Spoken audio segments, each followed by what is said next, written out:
계시록이 방대한 책이고 또 시간적으로 봤을 때 한 학기에 배우기는 어렵기 때문에 강론 한 구절 한 구절 단어 하나하나를 설명한 것은 66시간에 걸쳐서 인터넷에 보시면 강해되어진 것들이 있습니다. 그러니까 공부하실 분들은 더 자세하게 참조를 하시고요. 신학원에서는 주제별로 테마별로 우리가 지금 살펴보는데 교회가 이제 죄송합니다. 2장 3장에 주님께서 교회 시대 당시의 7 교회에 대한 영적 상태를 통찰력 있게 내다보시면서 그것이 약 2000년간의 교회 시대를 어떻게 예언적으로 우리에게 보여주는지를 우리가 다 살펴봤고 그 근거들을 우리가 쭉 살펴보았습니다. 그래서 1차적으로 우리가 결론을 내렸죠. 그래서 교회 시대의 총정리 지난번에 7번에 교회 시대 총정리까지 해서 우리가 전체를 살펴봤는데요. 오늘은 교회 시대의 마무리로 비유학 7교회는 뭐 짧게 넘어가고요. 그 다음 주제도 오늘을 7교회에 대한 다른 견해들은 이스라엘 역사와 7교회 시대를 비유한 것인데 이것은 그냥 여기서 다루지는 않겠습니다. 이건 그냥 참조용으로 나와 있는 것이고요. 그 다음에 오늘 다룰 중요한 것은 7교회를 통해 살펴본 오늘날의 교류의 10번이 굉장히 중요합니다. 7교회 시대에 저질렀던 잘못이 오늘날에도 지금 현재 우리 교회, 제가 우리 진리침례교회를 포함해서 모든 교회에 언제든지 나타날 수 있고 그런 것들에 대해서 주님께서 경계하도록 하기 위해서 우리에게 알려주고 계시죠. 그 다음에 이제 우리가 이 교회 시대의 마무리로 교회의 휴거에 관해서 휴거 자체는 자세하게 여기서 공부할 시간은 없고요. 여러분들 그 뒤에 없는 분들을 위해서 제가 다 가지고 계시겠지만 없는 분들을 위해서 뒤에 교회 휴거라는 책자를 갖다 놨거든요. 그러니까 혹시 없으신 분들은 가져가셔서 제대로 한번 성경 구절을 찾아가면서 잘 공부를 하시면 좋겠고, 그래서 교회 시대의 휴거가 왜 환란 전 휴거인지에 대해서만 19가지 증거를 통해서 한번 확인을 하려고 합니다. 그리고 이제 4장 1절에 이리로 올라오라고 하는 교회의 휴거와 더불어서 이제 하나님께서 4장 5장은 천상에 있는 하나님의 왕좌의 모습을 우리에게 정말 보여주는데요. 그 가치를 아는 사람은 이 세상에서 가장 최고의 정보죠. 그렇죠? 그 가치를 모르는 사람은 이런 황당무계한 얘기가 다 있나 하고 우습게 여기겠지만 우리는 정말 하늘의 통치가 엿보이는 것이죠. 그렇죠? 사람들은 이 땅에서는 그저 백악관에서 오바마의 오벌 오피스 그 소위 말하면 이 타원형 집무실에서 무슨 결정이 내려지는지 아마 전부 다들 아주 그냥 초미의 관심을 가지고 있고, 아니면 뭐 블랙포 검은 교황이라고 알려진 예수의 수장이 또 무슨 프리메이슨을 동원해서 무슨 수작을 부리나 뭐 이런 데 관심이 있는 분도 계실 것이고, 그 이외에 등등 뭐 있으시겠지만 그건 다 이 땅에서 이루어지는 일이고, 최종 결정권은 하늘에서 하나님이 허락지 아니하시면 이 땅에서 참새 한 마리나 머리카락 하나도 빠질 수가 없는 것이라 한다면 셋째 하늘에서 하나님께서 어떤 모습으로 계신가를 우리에게 역력하게 보여주는 그것은 계시록 4장 5장은 정말 그 가치를 아는 사람만 알죠. 하늘에 하나님의 왕좌가 이렇게 노골적으로 계시된 것은 성경에 딱 2군데밖에 없습니다. 이사야서 같은 데서는 그냥 스랍들이 있어가지고 그냥 보일락 말락 그 정도죠. 실제적으로 모습을 보여주는 것. 그리고 이제 6장에 가면 우리가 잘 아는 대환란이 이제 야곱의 고난이 시작이 되죠. 자, 그래서 오늘은 교재를 따라서 읽어갑니다. 시간적인 여유가 없기 때문에 필요한 곳에만 잠깐씩 보완 설명을 합니다. 77페이지.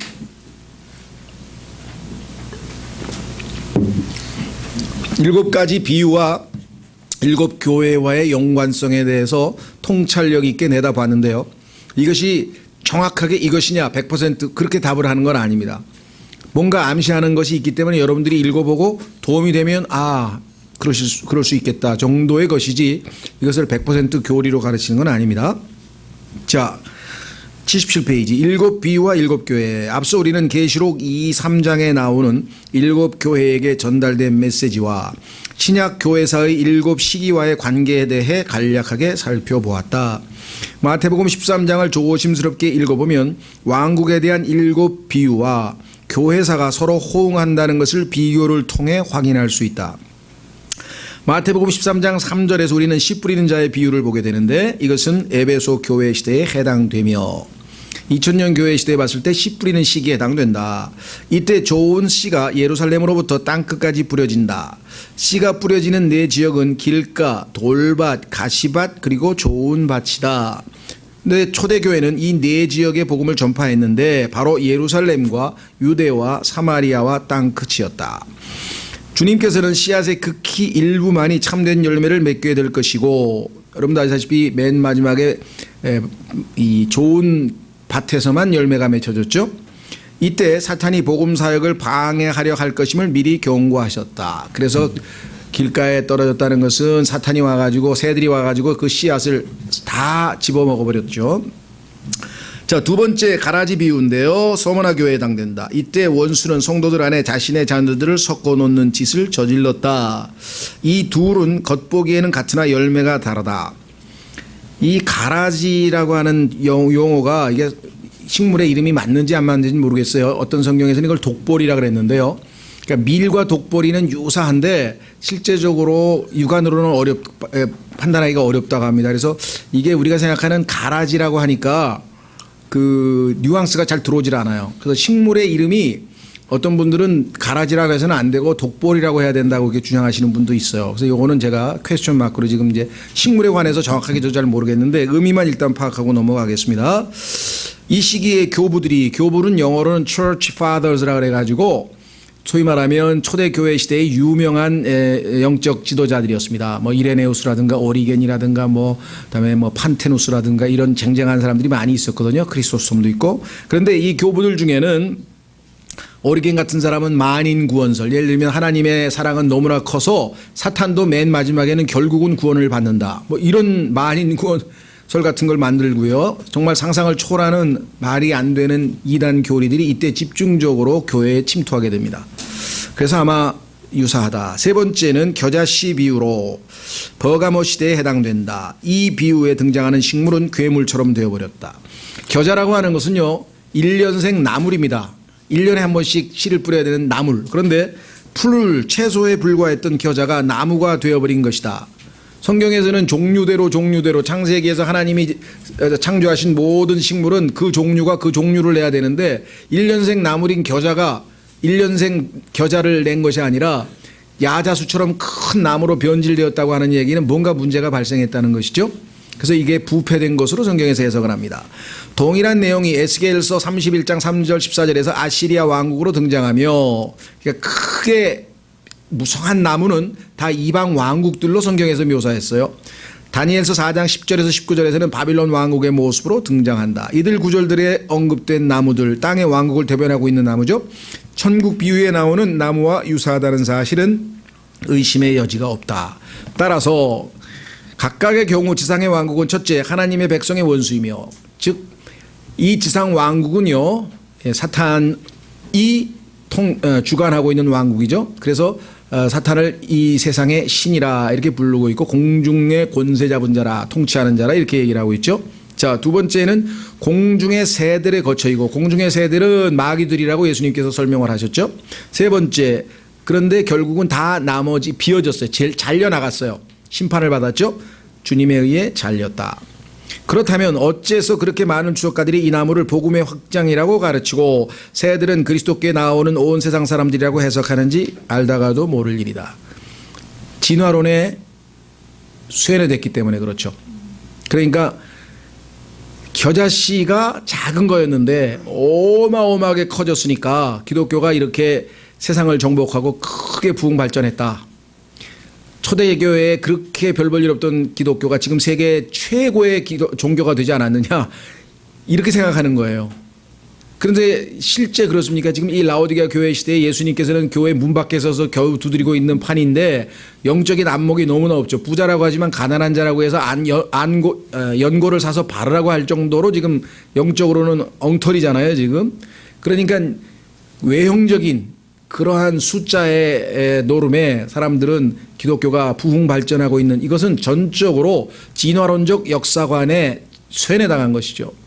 반대죠, 반대. 순수했던 교회가 지금 부패되고 타락해서 변질됐죠. 나물이 아니라, 나물은 1년생입니다. 그런데 나무는 수백 년을 땅에 뿌리박고 살잖아요.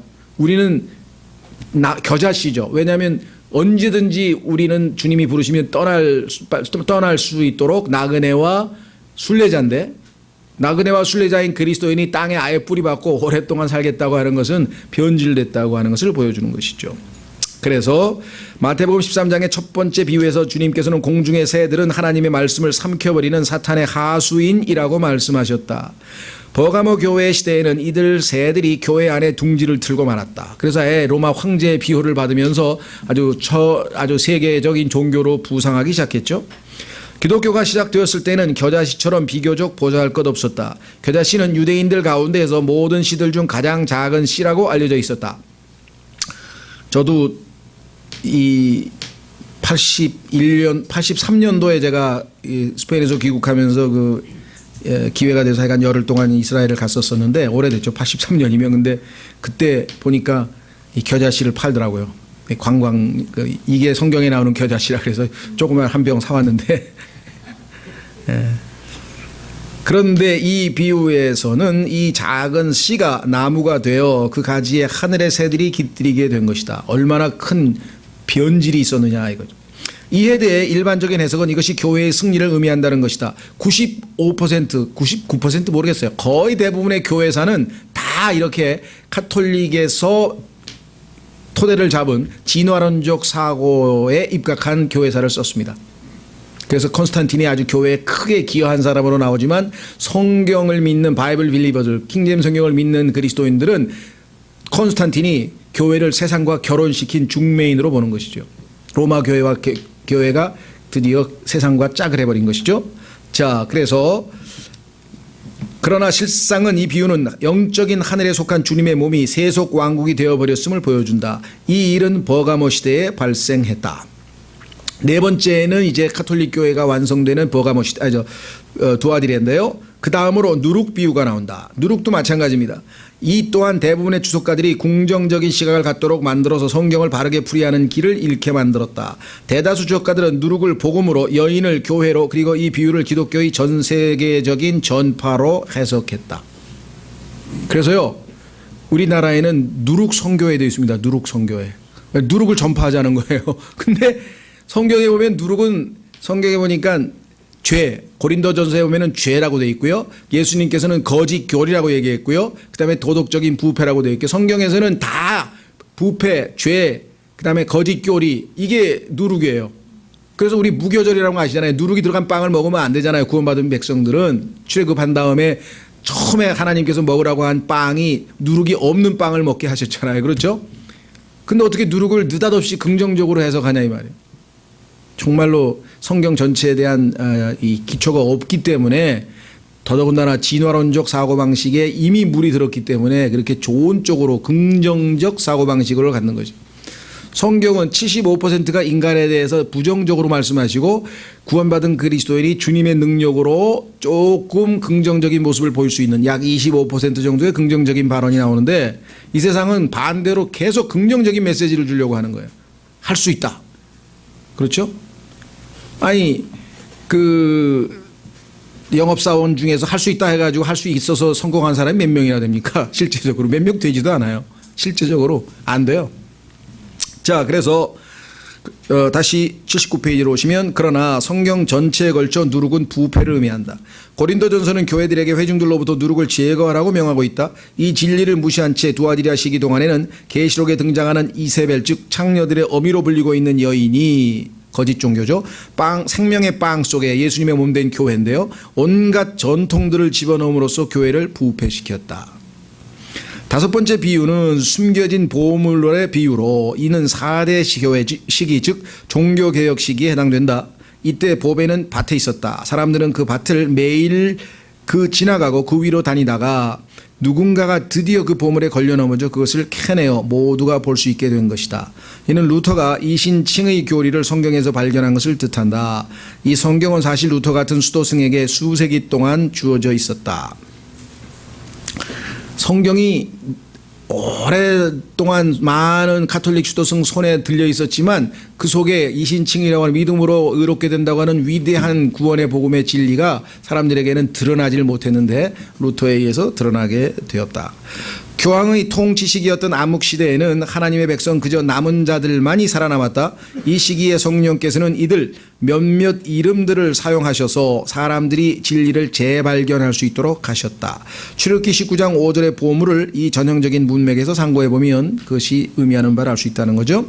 자, 여섯 번째, 우리는 진주에 비유해서 부와 물질이 보석을 사는데 희생된 것을 보게 된다. 빌라델피아 교회 시대인데요. 이 시기에 수많은 생명과 재산이 그리스도의 발 앞에 드려졌으며 이것들은 한때 잃어버렸으나 이제는 되찾게 된 진리를 선포하는 데 쓰였다. 이 시기의 재정적 산업적 풍요가 사도시대 이래로 가장 큰 선교운동의 재정적 지원을 위해 하나님에 의해 사용되었다. 그 역사를 살펴보는 것은 매우 놀라운 일일 것이다. 왜 이 시대에 와서 산업혁명이 일어났고 왜 이 시대에 이렇게 큰 물질적인 부가 일어났냐, 그것은 전부 다 하나님께서 복음을 전 세계에 전파하는 데 필요하기 때문에 하나님께서 일으키신 역사였다는 것이죠. 그래서 이 땅에 일어나는 모든 역사를 바라볼 수 있는 그 통찰력은 성경을 통해서 우리가 해석을 할 수 있습니다. 마지막 비유는 그물 비유이다. 바다는 백성, 민족 혹은 무리를 대표하며 계시록에도 물들 위에 빵을 던지라고 전도서에도 나오고 계시록에도 나오죠.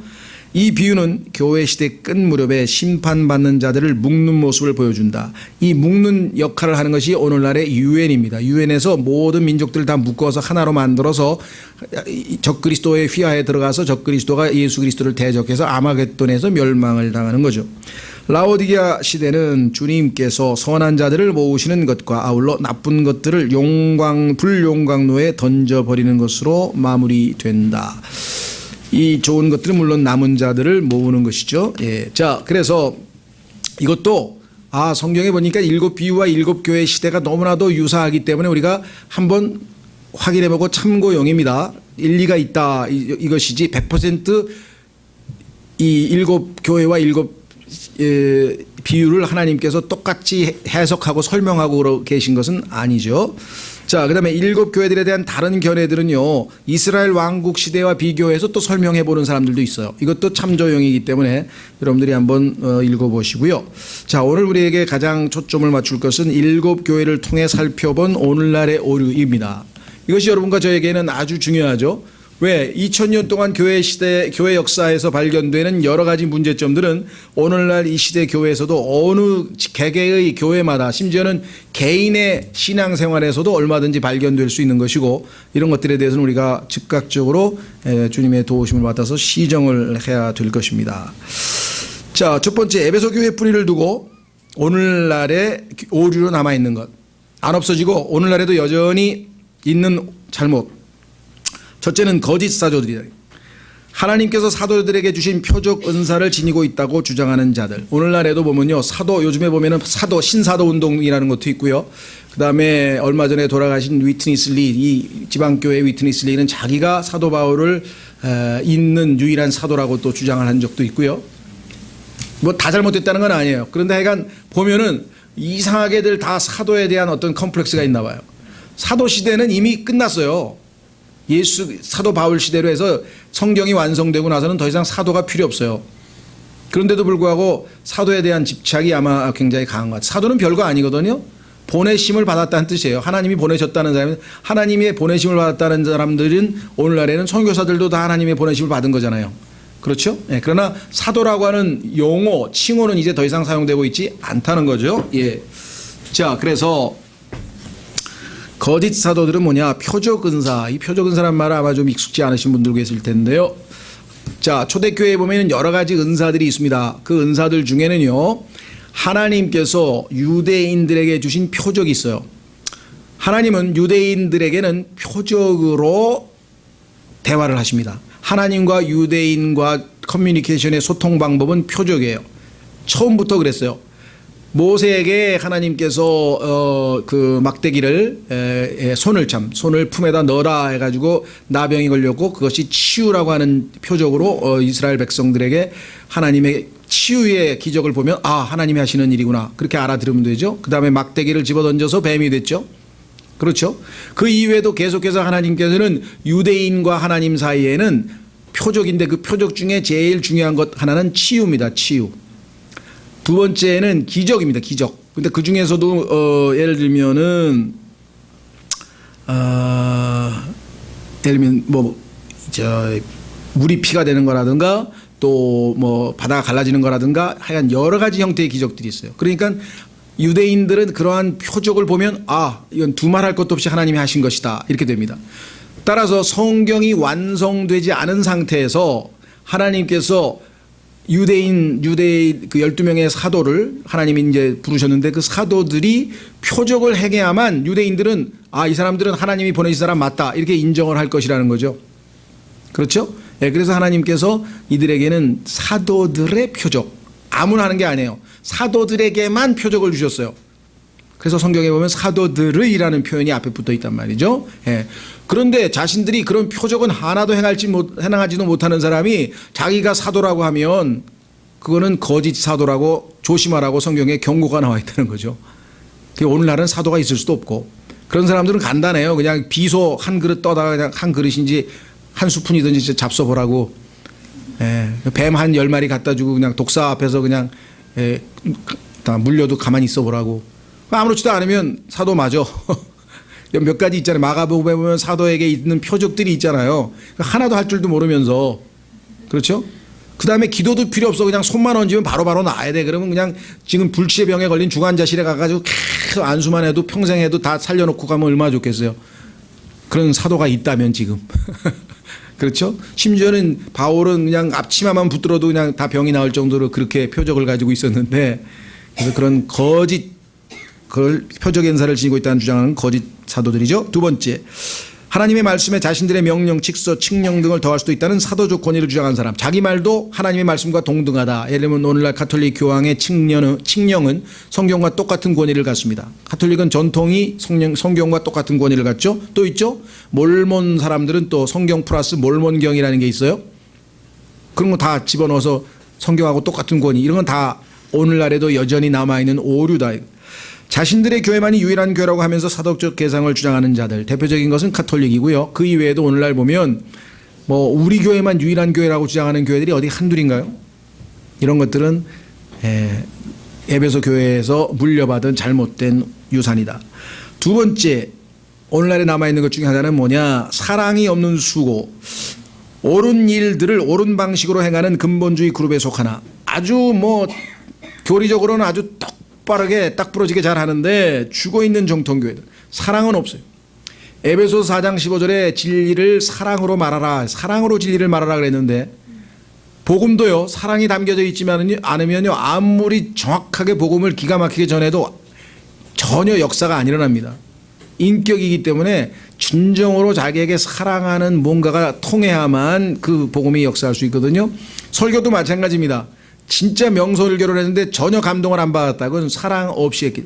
진리를 사랑으로 말하라 그랬는데 이 에베소 교회가 초창기에는 주님을 향한 첫사랑으로 뜨겁게 사랑이 넘치던 교회가 사랑이 식어버려서 사랑이 없는 수고를 했다는 거. 이게 안타깝죠. 오늘날도 카톨릭 이 교회들을 포함해서 아주 이 많은 수고를 하지만 과연 그것이 성경에서 말씀하시는 그 사랑의 결과인지는 두고 봐야 되겠습니다. 자, 그래서 정통 교회들은 그들이 수행하고 있는 일들을 강조할 뿐 예수 그리스도를 향한 참된 마음은 없다. 그래서 주님께서 첫사랑을 회복하라 이렇게 명하셨죠. 세 번째는 니골라당이라고 하는 것은 뭐냐면요, 평신도를 정복한다는 뜻인데 성직자와 평신도로 계급이 구분된 제도가 거의 모든 교단에 존재하게 된다. 오늘날 보면은 뭐 평신도, 교역자 뭐 이래가지고 다 붙이죠. 예. 심지어는 막 계급처럼 뭐 장로님, 그다음에 안수집사, 집사, 뭐 사찰, 서리집사 막 이렇게 무슨 계급처럼 생각하는데 전혀 그렇지 않습니다. 성경에 보면은 사도나 장로나 목사나 이런 용어를 쓰는 것은 잘못된 거 없어요. 그러나 그것은 그 사람의 직분이에요. 다 같은 형제인데 이 사람은 목사와 교사의 은사가 있기 때문에 그걸 가르치는 역할을 하는 거고 또 다른 지체는 뭐 봉사하는 역할을 하는 거고 다른 지체는 또 여러 가지 그 은사가 다른 것 뿐이지 그게 직급으로 위아래로 되는 건 아니거든요. 그런데 그런 생각을 마귀가 집어넣어서 교회를 조직화해서 만들어 버리는 것이에요. 자, 그래서 성경에 보면 바울에게도 바울 형제요. 그래서 사도이지만 형제라고 부르잖아요. 그렇죠? 예. 자, 그래서 높은 지체들에게 낮은 지체들이 종속되도록 만들어 놓은 성직제도. 그래서 가톨릭은 보면요, 계급이 얼마나 많은지 몰라요. 교황서부터 시작해가지고 저 밑에 계속 5, 6단계로 막 내려가잖아요. 그죠? 예, 이것도 아니고요. 그 다음에 하나님의 사람을 믿는 자들로 구성된 지역교회 안에서 우월한 지위로 높이려는 목사의 권위에 관한 교리들. 성경에 보면요, 부르심을 받은 종. 모든 그리스도인들은 다 부르심을 받은 종이에요. 성경에 보면 예수 그리스도께서 우리를 다 성도로 부르셨다 그랬어요. 다 부르심을 받았습니다. 그리고 우리는 다 예수 그리스도의 종이에요. 왜? 피값으로 사셨기 때문에 우리는 다 당연히 종이에요. 주의 종, 다 우리 주의 종이에요. 뭐 특별한 사람이 주의 종이 아니에요. 괜히 그런 이상한 말로 해서 그 등급을 매기려고 하는 것은 전혀 비성경적이다. 오히려 목사와 교사의 은사를 하나님께서 주신 형제님이시다. 그렇기 때문에 이분이, 이 형제가 우리 교회의 목사하고 교사다. 이렇게 소개하는 것은 당연히 성경적으로 맞지만 그것이 순서대로 계급적으로 되고 그 다음에 뭐 목사는 뭐 특별히 목사님이라고 불러야 된다든가. 예. 교회에서 목사님을 목사님이라고 부르는 것 자체가 잘못된 건 없어요. 왜냐하면 우리도 그 직책이 있을 때는 부를 수가 있죠. 형제님이라고 불러서 잘못된 거 있냐? 없어요. 문제될 거 하나도 없어요. 그 다음에 또 어떤 교회에서는 그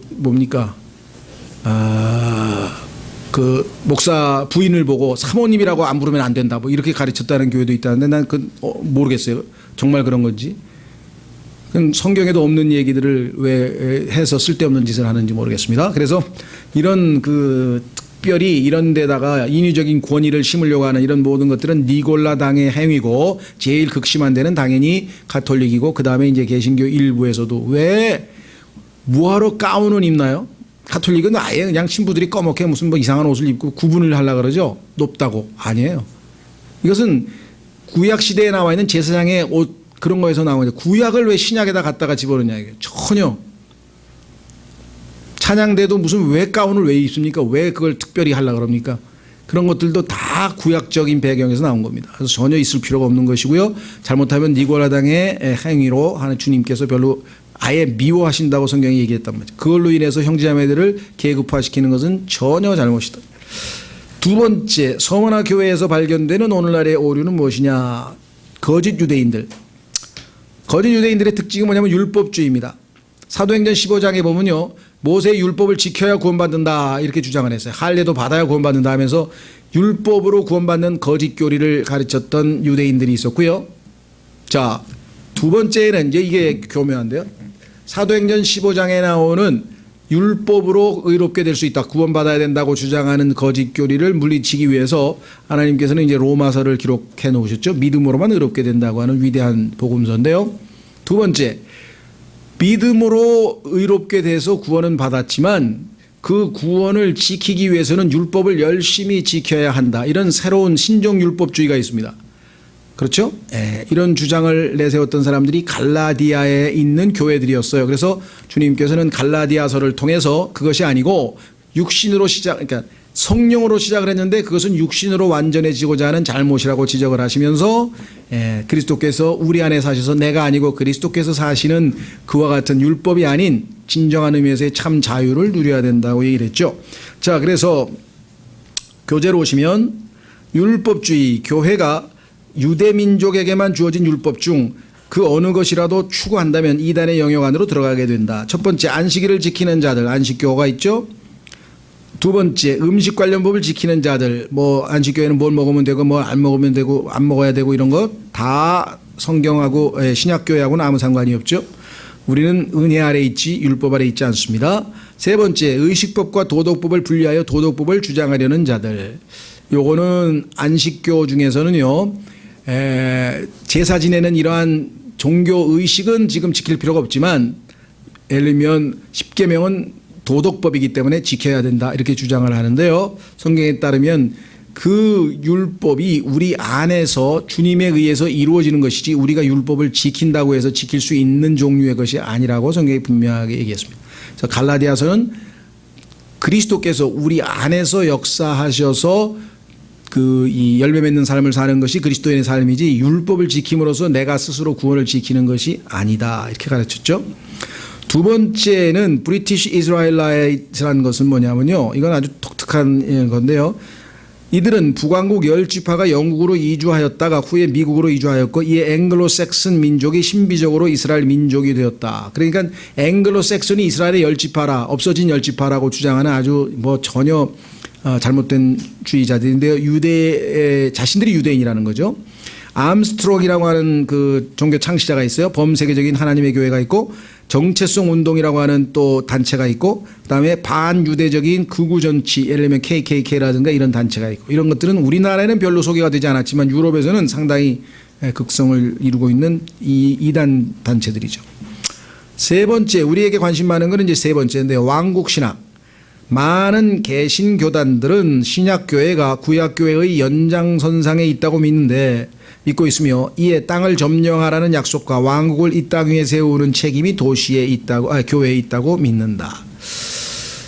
이것을 처음으로 공식화시킨 사람은 성 어거스틴이라고 하는 사람인데요. 이 사람은 The City of God, 하나님의 도성이라고도 하고 신국이라고도 번역되는 책을 하나 썼는데 로마를 하나님의 도성으로 만들어서 정치, 경제, 다시 말하면 정치와 종교를 합쳐서 완전히 종교가 다스리는 그러한 나라로 만들었어요. 그것이 성경적으로 옳다고 생각했어요. 근데 그것은 유대인들이 예수 그리스도를 기다리면서 천년 왕국 때 이루어질 일이지 예수님이 다시 오시기 전까지는 이 땅은 가이사의 것은 가이사에게 하나님의 것은 하나님에게 종교와 정치는 반드시 분리될 것을 성경에서 가르쳤고 그대로 실천한 미국이라는 나라가 전 세계에서 가장 하나님 앞에 쓰임받는 민족이 된 것이죠. 유럽은 독일에서 태어나면 루터교 신자가 되어버립니다. 왜? 국가하고 종교가 하나로 되어 있기 때문에. 스코틀랜드에서 태어나면 장로교 신자로 등록이 되어버려요. 태어나면서 호적등본에 아예 장로교 신자로 써요. 왜? 스코틀랜드에서 태어났으니까. 그래서 이 국가교회라고 하는 것이 얼마나 잘못됐는지를 알고 미국으로 이주한 종교의 자유를 찾으러 간 침례 교도들은 국가와 종교는 결코 합해서는 안 된다. 그래서 끝까지 거부했는데 미국에서도 초반에 장로교인들이 스코틀랜드처럼 만들려고 그랬고 또 이 감리교인들도 그러니까 감리교가 아니라 가톨릭도 메릴랜드라고 아시죠? 여러분들 메릴랜드주 마리아의 땅이라는 뜻이잖아요. 메릴랜드. 그렇게 해서 가톨릭에서 국가교회를 만들려고 했어요. 우리도 과거에 보면 불교 국가 만들어가지고 중들이 다스려서 부패했죠. 호메이니가 이슬람을 종교하고 정치하고 들러붙어서 부패했죠. 이 지상에서는 종교와 정치가 가장 큰 권력 수단인데 둘이 합치면 100% 부패하고 타락할 수밖에 독재가 될 수밖에 없어요.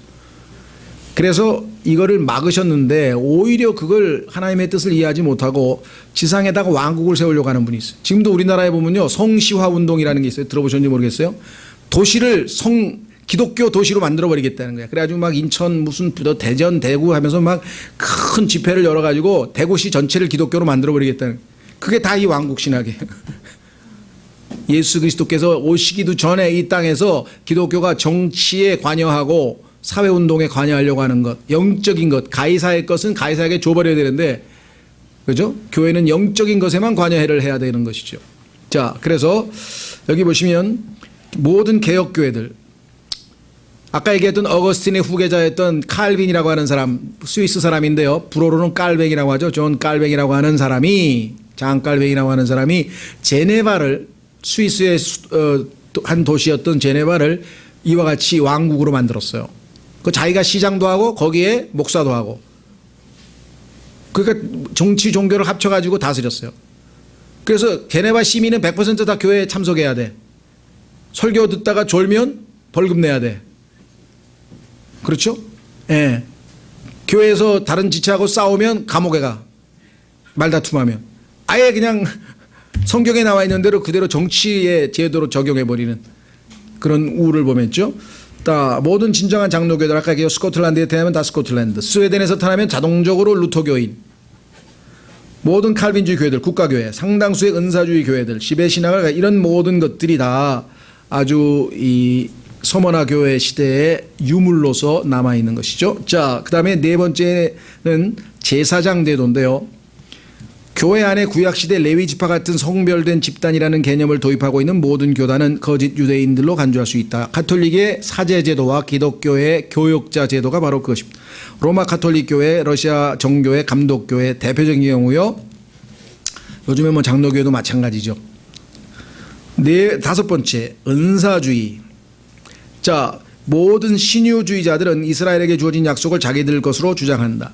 신유는 하나님과 이스라엘 백성 사이의 표적입니다. 그러면 예수님 믿은 사람이 신유는 안 되냐? 됩니다. 예수 그리스도를 믿은 사람은요, 하나님이 우리 아버지이시기 때문에 자녀가 아픈 것에 대해서 관심이 있고, 따라서 기도를 하고 고쳐달라고 기도해도 되고요.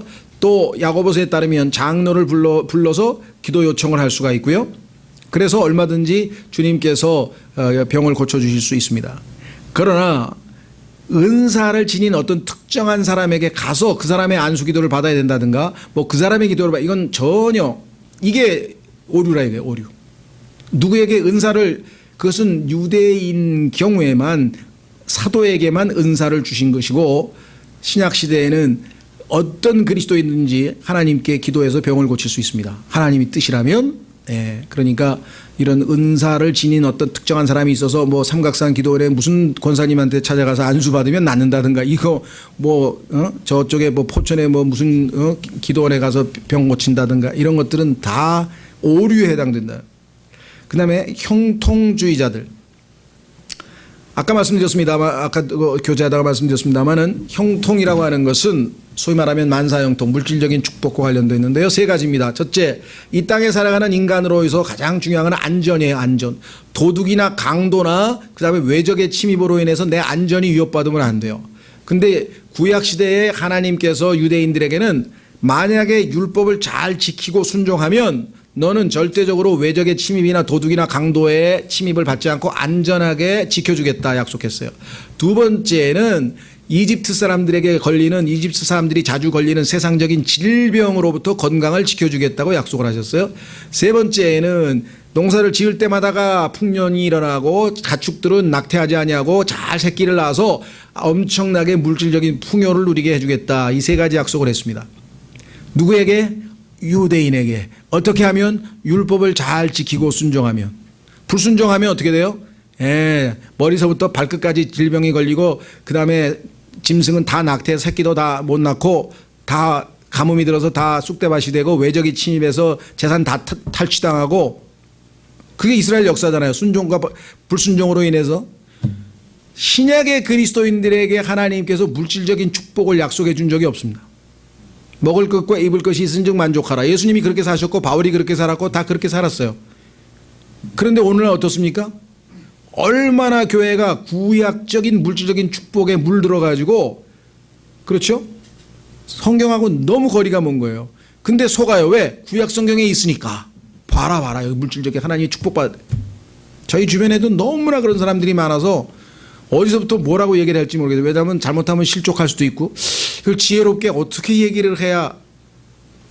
아니 에베소서 1장 3절에 하늘들에 있는 모든 영적인 복으로 복을 주셨다 그랬어요. 그런데 그것으로 만족을 못하고 그리스도인이 땅에 있는 눈에 보이는 복을 자꾸 달라고 하는 거예요. 근데 하나님께서는 그거는 너희에게 약속된 게 아니야. 구약의 유대인에게 약속을 한 거야. 너희는 먹을 것과 입을 것이 있으면 이 땅에 목숨이 붙어 있으면 돼. 나머지는 내가 영적인 복으로 구원을 줬고 영생을 줬고 평안을 주고 기쁨을 주고 그렇죠? 영적인 것으로 다 복을 줘. 소망을 주고 믿음을 주고 은혜를 주고 인내를 주고 그렇죠?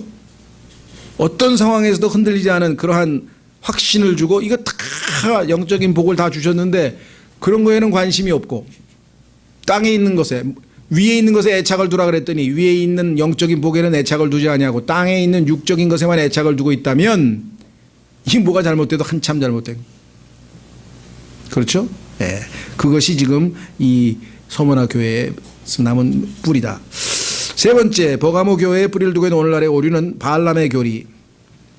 세상에 적응하고자 쾌락과 부도덕한 것 타협합니다. 니골라주의, 성직계급으로 하여금 평신도를 지배하도록 함. 당신들은 평신도들이니까 뭘 성경을 읽고 복잡하게 그랬어요. 주일날 한번 교회 나오면 다 설명해 줄 테니까 듣고 그냥 가서 열심히 돈 벌어다가 교회다 내면 됩니다. 아, 그거구나. 어쩐지 성경 읽어도 잘 모르겠더라. 아, 이제 전문가가 다 알아서 해주는 거구나. 이렇게 해가지고 완전히 지금 거의 90%의 교인들이 성경 한번, 한국의 크리스찬 한번 물어보세요. 지금 신앙생활 10년 했는데 성경 일독한 사람 5%도 안 될걸요? 100명에 5명 안 될걸요? 제가 한번 제 짐작에 의하면. 아니, 자기를 구원해 주신 하나님께서 사랑의 편지를 썼는데 그 편지를 한 번도 안 읽어봐서 10년 동안, 그러면 주님을 사랑하는 거예요? 도대체 안 사랑하는 거예요? 주님이 좋은 거예요? 주님이 주시는 선물이 좋은 거예요? 주님이 주시는 축복이 좋은 거예요? 주님 자신이 좋은 거예요? 예? 어린애들이 아버지가 선물 사오면 뛰어와가지고 아버지는 쳐다도 안 보고 선물부터 뺏어가지고 지방으로 들어가니 막 장난감 가지고 좋다고 막. 아버지는 뭐가 되는 거야? 꼭 그거라고 똑같잖아요. 그렇죠? 성숙할수록 뭐야? 아버지가 사준 선물보다 그 아버지의 마음, 어떻게 그 바쁘고 힘들고 어려운데도 나에게 관심을 갖고 이렇게 잊지 않고 선물을, 그 아버지에게 감사하는 마음이 생겼을 거 아니야. 그렇죠? 그러면 아버지가 다음번에 바빠서 실수로 혹시라도 안 사와도 여전히 감사하는 마음이 생길 텐데, 선물에만 관심이 있는 사람은 그때가 뭐예요? 이제 삐지든지 불평을 하든지 뭐 그냥 온갖 볼멘 소리가 나올 거란 말이죠. 그게 오늘날 이 땅의 그리스도인하고 뭐가 다르니? 영적인 복을 주었는데 그것은 딱 사장시켜 놓고, 예? 과거에 그런 얘기 말씀드렸죠. 그 시골에 사는 할아버지 할머니에게 초롱불로 연명하시는데 국가에서 그냥 또 비용을 들어가지고 전기를 달아드렸더니, 아니 어느 날 가보니까 여전히 초롱불 켜고 앉아서, 아니 할아버지 할머니 전기 다 달아드렸잖아요. 워낙 늘 하던 대로 해서 버릇이 돼서 그래. 아니 스위치 올리세요. 화내요. 그리스도인들 영적인 복은 지금 다 줬는데 그 복은 누리지도 않고 열쇠 잠가놓고 물질적인 축복 달라고 더 아우성 치는 거하고 뭐가 다르냐. 자, 그래서 네 번째, 도아디라 교회 뿌리를 두고 있는 오늘날에 오는 여자 교사들. 이게 참,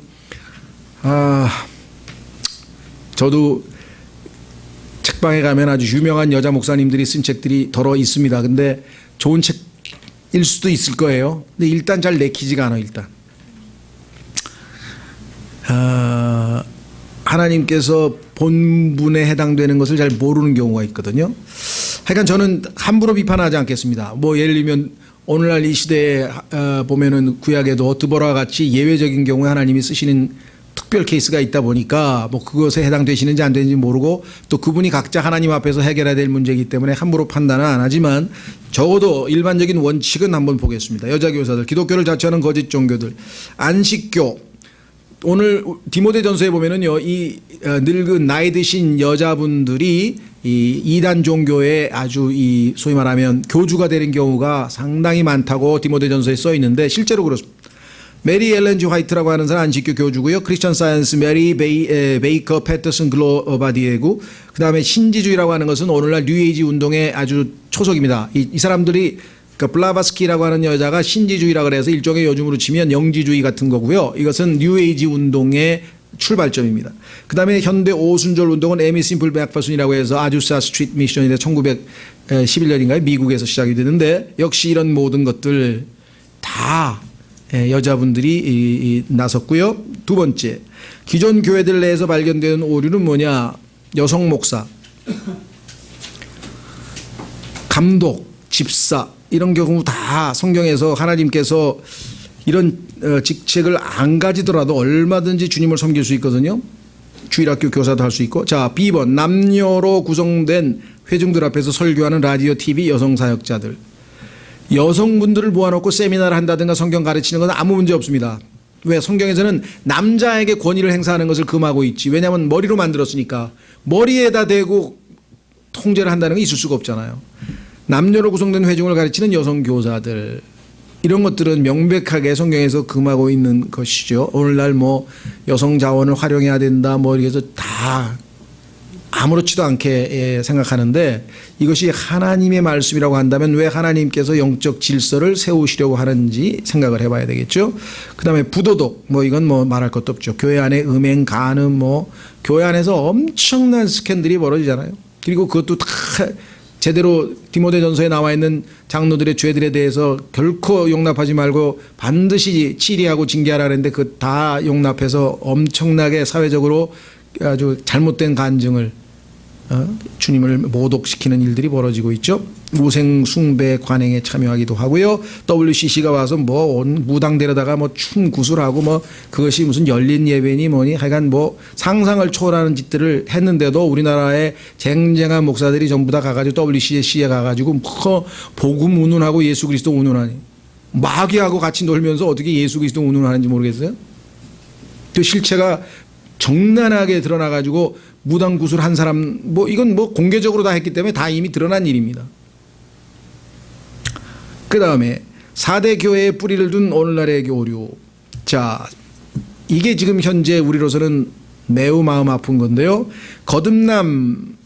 거듭난이 아니고 죄송합니다. 미음으로 고치십시오. 거듭남 혹은 거룩한 삶이 없이 입으로만 신앙을 고백하는 기독교. 프로페싱이라고 하는데요. 나 예수 믿어. 근데 구원받았어? 그러면 가만히 있어요. 거듭났어? 그러면 가만히 있어요. 그러면 어떻게 된 거야 이게? 성경적으로 얘기하면 예수님을 믿으면 거듭나고 구원은 받아야 되는데 예수를 믿는데 그러니까 그 믿는다고 하는 것은 머리로 기독교 교리에 동의한다는 뜻이구나. 예수님을 진정한 의미에서 구원자로 받아들인 게 아니구나. 영접해서 예수님을 소유한 게 아니구나. 그걸 어떻게 알 수 있어요? 성경에 보면은 마음으로 믿어 의에 이르고 입으로 고백하여 구원에 이른다고 했는데 마음으로 믿지 못한 거야. 성경에 보면은 마음이라고 하는 것은 깨달아야 되고요.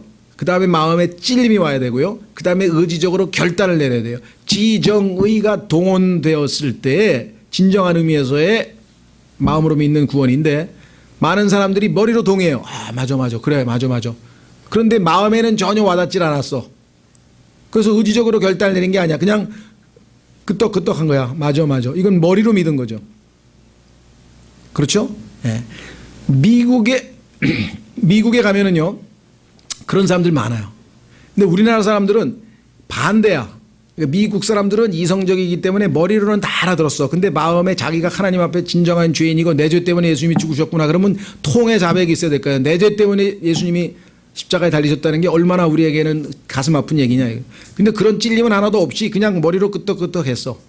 그런 사람들이 너무나 많아. 크리스찬이라고 그러고. 근데 우리나라는 민족 성향이 감성적이기 때문에 십자가의 사랑, 예수님의 사랑 막 그러니까 그냥 눈물부터 앞서는 거야. 그냥 막. 예수님 믿으세요? 믿는데. 뭘 믿으세요? 그냥 믿죠. 그냥 믿으면 안 되는데요. 뭘 믿는데요? 복음을 믿어야 하는데 복음을 설명을 못하는 거야. 그러니까 성경에서 말하는 의미에서의 머리로 정확하게 복음을 이해를 하고 왜 예수님이 죽으셔야 했느냐? 왜 예수님은 하나님의 아들인가? 왜 하나님이 인간이 되셔야 됐는가? 그 하나님이 인간이 되신 분이 아니면 왜 나를 대신해서 대속제물이 될 수가 없는가? 왜 그분의 부활이 반드시 필요한가? 뭐가 이해를 해야 될 거 아니에요. 그래서 그렇구나. 그런데 어떻게 나 같은 죄인을 이렇게 사랑하셨을까 하고 그 다음에 이제 마음에 와닿아야 되는데 미국 사람들은 1번에서 그쳐서 마음에 와닿질 않아. 한국 사람은 감성이 앞서가지고 막 뭘 그냥 흥분해가지고 이렇게 나를 사랑하시는 분이 계신다 뭐 십자가에 막 뭘 믿냐 이게 모르겠다는 거야. 1번이 없이 2번으로 건너뛰어. 이게 제가 30년 동안 보니까 그래요. 한국하고 서양이 반대야. 3단계는 이제 한국이든 미국이든 1번, 2번이 돼도요. 3단계는 의지적 결정을 내려야 되거든요. 그래, 오늘부터 내가 예수 그리스도를 나의 구원자로 믿겠다. 내 죗값을 치르신 나의 죄를 대신해서 죽으신 분. 딱 하고 결정을 내리려고 하는 순간에 갑자기 아버지 얼굴이 탁 떠오르는데 넌 3대 독자, 넌 예수 믿으면 절대로 안 된다. 우리 집안이 망한다. 넌 제사 안 지내면 넌 집에서 쫓겨낸다. 뭐 하면서 그냥 막 온갖 그런 게 팍 떠오르면서 막 갈등을 일으키더니 우리 아버지 죽으면 믿어야지. 보니까 요즘에 한 5년 안 가실 것 같아. 실제로 그런 분이 있었죠. 저한테 5년만 있으래요. 나보고. 왜? 지금 믿으면 그냥 우리 아버지하고 나하고 그냥 난 집에서 쫓겨난다는데. 그래서 유보를 했는데 성령님께서 5년 후에 정확하게 다시 역사해서 그때 죄인임을 깨닫고 구원받을까요? 안 그래요. 심지어 어떤 사람은 일주일 만에 죽은 사람도 있어요. 손을 들어서 예수님 믿으려고 그러는데 출신이 깡패 출신이었어. 근데 하필이면 그때 옆에 친구들이 있었어. 그러니까 친구들한테 조롱당할까봐 야, 네 같은 놈이 예수 믿었냐? 이 소리 들을까봐 다음번에 친구들 없을 때 영접하겠습니다. 그리고 손 내리고 안 나갔어. 영접 안 했어. 일주일 후에 교통사고 나서 죽었어. 의지적 결정을 내려야만. 왜? 주님은 억지로 우리를 사랑하시는 분이 아니에요. 주님이 우리에게 십자가의 사랑을 보이셨을 때 자신이 나도 주님을 사랑하고 주님을 영접하겠습니다. 의지적 결정이 있어야 되는데 이 세 가지가 지정의가 마음으로 믿는 건데 이게 정확하게 된 사람이 별로 없다 보니까 이 사람이 이게 믿은 건가? 그냥 막 울고불고 하는 거 보니까 믿은 것 같은데 나중에 보니까 점치러 간대. 정말로. 저한테 로마서를 배워가지고 그냥 복음을 깨닫고 눈물 콧물을 그냥 성경 공부하는 내내 그냥 울던 사람인데 어느 날 보니까 성경 공부를 안 나와. 그래서 왜 그러냐니까 점치러 갔다는 거야. 그래서 내가 그때부터는 울음을 안 속아요. 이제 이거 감정이라는 게 이거 사람 속이는 거구나 이게. 그렇잖아요. 세 가지가 동시에 일어나야 되는데 이게 성령님의 역사예요. 이게 마음으로 믿는 거예요. 그러면 예수 그리스도와의 사귐이 시작이 되는 거예요. 성경이 읽히기 시작하는 거예요. 왜? 거기에 예수 그리스도가 계시되어 있기 때문에 주님을 알아가요. 성경에 대한 관심이 생기고 하나님 말씀을 배우기 시작하고 형제 자매들에 대한 사랑의 마음이 생기고 이게 뭔가 실질적인 변화가 보이지 않는 가운데 바람이 불듯이 뭐가 불어야 되는데 뭔가 또 어떤 사람은요 그런 거 있죠. 왜? 미수가 찔림이 있기는 있었는데 그냥 조금 있을락말락 하다가 그냥 영적으로 탄생을 한 것 같은데 변화가 별로 없어. 미숙아가 이렇게 애기 건강하지 않아가지고 젖도 안 빨고 그냥 그냥 병치하듯이 또 그런 사람도 있어요. 그런 사람들은 약간 최대한 빨리 이렇게 돌봐가지고 빨리 정상적으로 양육을 시켜야 되는데 그러다 보면 그냥 비실비실 목숨만 붙어 있지 전혀 성장이 안 되는 사람. 그러니까 인간 세상에서 일어나는 미숙아, 뭐 저체중아, 그다음에 아니면 태어나면서부터 뭐 병이 있잖아요. 그 무슨 병이라나 그 아이의 장애를 가지고 태어나는 사람, 그러니까 영적으로도 똑같아요. 영적으로도 건강하게 태어난다는 게 이게 쉬운 일이 아니에요, 보니까. 다양하게. 여러분들이 아마 뭐 체험상 한번 생각해 보십시오. 자, 얘기가 길었습니다. 그 다음에 B, 자신들이 여전히 붙들고 있다고 주장하는 근본적 진리에 대해 부주의한 무관심을 보임. 이것은 히브리서에 보면은 구원에 대해서도 거듭남에 대해서도 이신칭의에 대해서도 점점 교리적으로 관심이 약해지는 경우 오늘날 교회에서 야, 교리가 밥 먹여주냐? 그거 그냥 구원받고 하늘나라 가면 됐어. 이제 열심히 이제 봉사하고 헌금하고 이제 하늘에다 보화를 쌓으라 그랬잖아. 이게 이제 소위 말하는 기소손을 포함해가지고 돈 내라는 교회는 거의 다 교리 얘기하면은 안 돼. 목사님 이게 어제 가르치신 것 중에서 누가 그런 거 다 중요한 게 아니에요. 이렇게 얘기해버리면 할 말이 없는 거죠. 그렇죠? 성경에서는 오히려 목사가 가르친 것 중에 성경에서 벗어나는 것이 있는지 없는지를 철저하게 그런가 하여서 성경을 찾아보라고 명령이 나와 있어요. 그런 사람을 하나님께서는 고귀한 자라고 성경에서 칭해 준다 그랬어요. 근데 성경하고 정반대로 가죠. 좀 뭐 하려고 그러면 아무것도 모르면서 따지지 말라고. 막 당신 히브리 알아? 헬라어 알아? 이러면서 막 협박까지 해가면서 성경 공부를 아예 못하게 만들어. 계시록 공부한다 그러면 더더군다나 큰일 나고 그거 이단 되면 하고 또 막 성경을 아예 못 보게 만든다니까요. 이런 것들. 자, 6번째. 사실은 7번째는 6번째 뭐 없죠? 필라델피아 교회는요. 오류가 없어.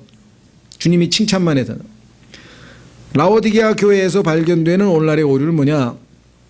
첫 번째, 주님보다 사람들을 더 높임. 그러니까 목사님들 명함에 웬놈의 총회장에다가 무슨 교수에다 뭐에다 막 20개 적어놔서 이 앞뒤로 새카매. 그죠? 그냥 죄인이었다가 주님을 섬기고 있으면 그러고 쓰던가. 뭘 그렇게 복잡하게 많이 써요? 그냥 박사님에다 뭐에다 그냥 소개할 때 보면 그냥 무슨 예수님보다 더한 사람 같아 전부 다들. 그렇죠?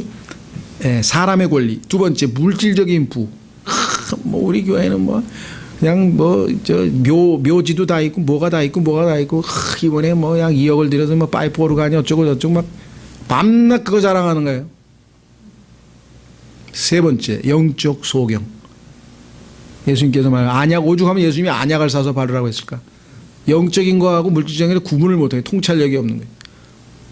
이스라엘에게 말했는데 그거 가지고 막 고민하고 난 환난 통과하면 어떡하지? 큰일인데 주님 배반하면 어떡하지? 막 고민하고 타협적인 태도. 이건 뭐 이제 말할 것도 없죠. 그냥 뭐 좋은 게 좋은 거고 그냥 적당하게 양쪽 세상하고 주님하고 양다리 걸치고 그냥 적당하게. 예? 어떤 분만 어떠나 일주일 내내 부흥회를 하다가 부흥회 끝나니까 자매님 한 분이 이불을 싸가지고 마지막 날 왔더니 아니 왜 교회에서 주무시게? 그러니까 네. 그래서 왜 그러니까 아유 좋은 시절 다 가서 왜냐 그러니까 아유 우리 남편은 부흥회 내내 은혜를 받고요 집에만 가면 마귀가 되는 거예요. 예배당에서는 천사인데 그냥 또 이제 내일부터는 겁나서 못 가겠어요. 네. 자 그래서 이런 초대교회에 보였던 약점들이 잘못된 것들이 우리에게도 개개인에게도 교회들에게도 여전히 남아 있습니다. 그래서 이런 것들은 우리가 주님 앞에서 고쳐야 되겠죠. 자 이제 교회의 휴거 한 구절 읽고 19가지 증거인데요. 읽으면서 여러분들이 납득을 충분히 하실 수 있는 내용입니다. 자 교회가 이제 떠납니다. 확인해 보겠습니다. 계시록 4장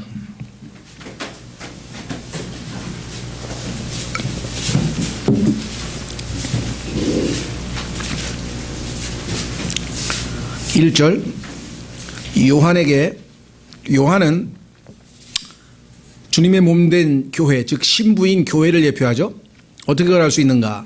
성경에 보면은 하나님께서 세상을 이처럼 사랑하사 그래서 많은 세상을 십자가에서 사랑하셨죠. 그런데 성경에 보면은 하나님께서 죄인들 즉 세상만 사랑하신 것이 아니라 교회 아내 된 교회를 사랑하셨다는 말이 에베소서에 나와요. 그러니까 아내를 향한 사랑은 세상을 향한 사랑과는 차원이 다른 사랑이죠. 구원받기 전에 우리는 세상에 속해 있기 때문에 구원받은 십자가의 사랑을 통해서 구원을 받았지만 십자가의 사랑을 통해서 구원받은 그리스도인들은 신부로서 아내로서 더 친밀한 사랑을 주님으로부터 받게 되는데 그래서 에베소서에 보면 교회를 사랑하셨다. 그래서 교회를 예표하는 사람은 뭐냐면 예수님의 12제자가 다 예수님으로부터 사랑을 받았지만 특별히 그 중에서 예수님의 사랑을 받는 자라는 이름을 가진 요한은 교회를 예표하고 있는 인물인데 그가 교회 시대가 마무리되는 3장 끝부분이요. 즉 4장 1절에서 올라오라는 음성을 듣습니다. 이 일들 뒤에 내가 바라보니 보라 하늘에 흰 한 문이 열려 있더라. 내가 들은 첫째 음성 곧 나팔 소리같이 내게 이야기하던 음성이로되 이리로 올라오라. 이후에 반드시 일어날 것들을 내가 내게 보이리라 하리라. 그러니까 일어날 것들은 이제 7년 야곱의 고난 우리 환난에 대한 얘기다 보니까 교회의 휴거가 바로 이 이리로 올라오라는 음성이죠. 성경에 보면 이리로 올라오라고 하는 표현은 성경에 딱 3번 나옵니다. 그래서 성경에 보면은 구약 성도의 휴거, 그 다음에 신약 우리의 휴거, 그 다음에 환난 성도의 휴거에서 3번에 걸쳐서 우리가 나중에 확인해 보면 되겠고요.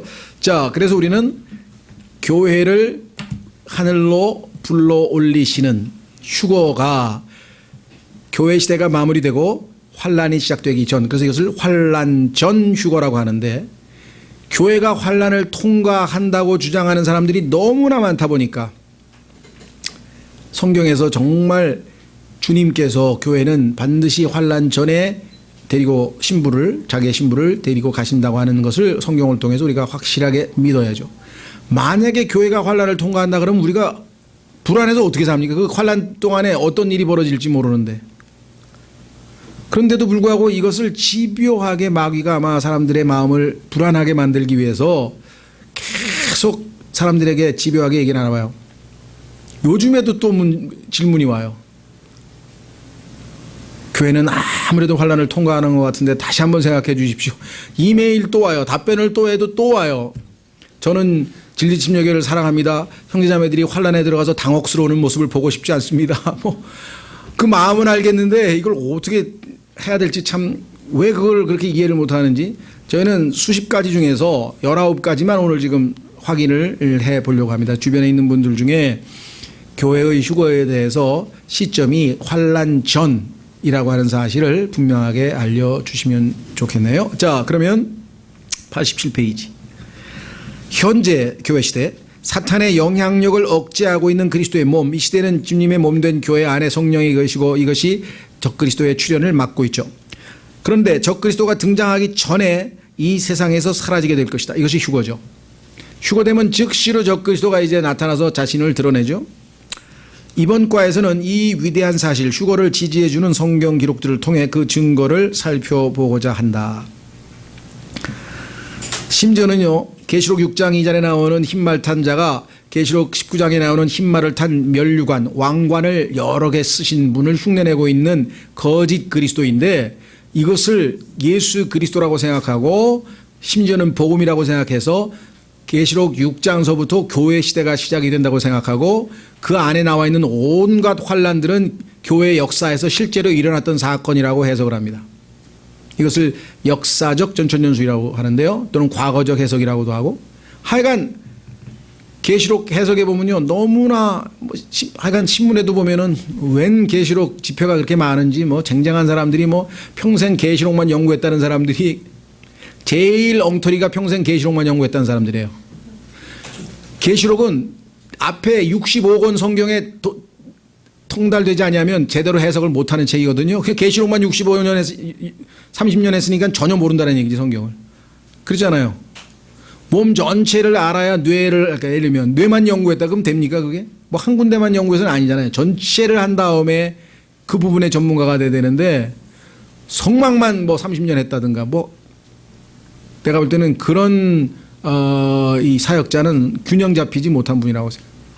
하나님은 창세기부터 계시록까지 모든 말씀들을 다 성도들에게 꼴을 먹여야지 한 분야의 전문가가 된다는 것은 성경 교사로서는 있을 수가 없다.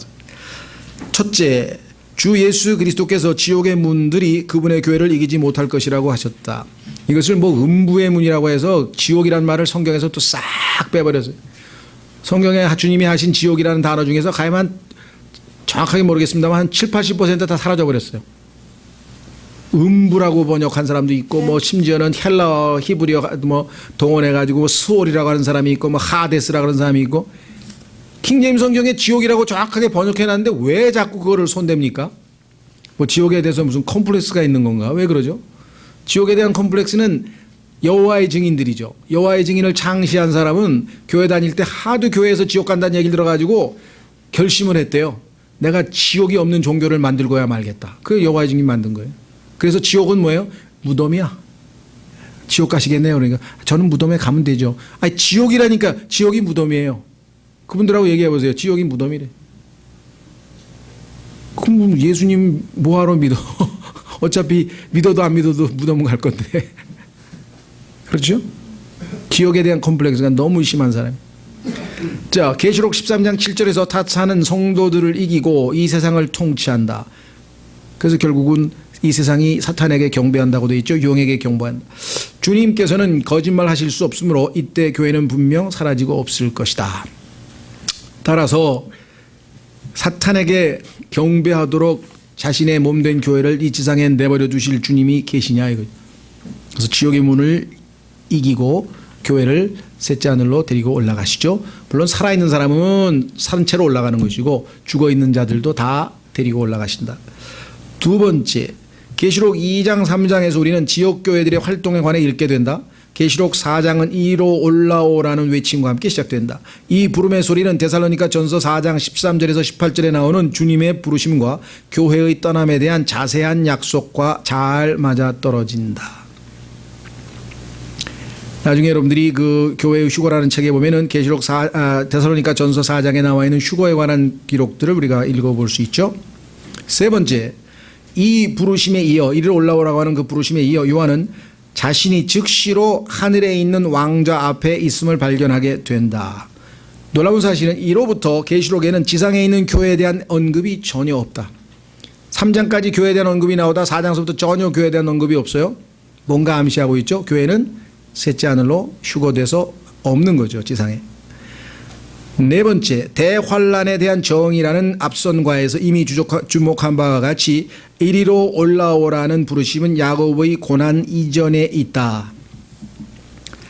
아까 분명히 뭐라고 했냐면 앞으로 있을 일, 이제 보여주겠다 그러고 올라온 요한에게 주님이 말씀하셨잖아요. 근데 앞으로 일어날 일이 환란이라고 우리가 앞서 공부했잖아요. 그렇다면 환란 전에 휴거가 되는 것은 뭐 시기적으로 정확하게 맞다 이 말이죠. 다섯 번째, 대환란은 진노의 때라고 성경에서 여러 군데에서 말씀합니다. 복수의 날이라고도 합니다. 진노의 때라고도 합니다. 그렇다면 교회 시대의 성도들에게는 진노가 아닌 진노로부터의 구원이라는 실로 위대하고 보배로운 약속이 주어졌다. 데살로니가전서 1장 10절과 5장 9절 외에는 진노로부터 우리를 구원하신다는 말이 여러 번 나옵니다. 그러면 진노가 시작되는 환란 전에 휴거가 되어죠. 교회는 사람들이 진노로부터는 불명코 자유롭지 못하나 하나님의 진노의 경우 결코 교회에 해당될 수 없다.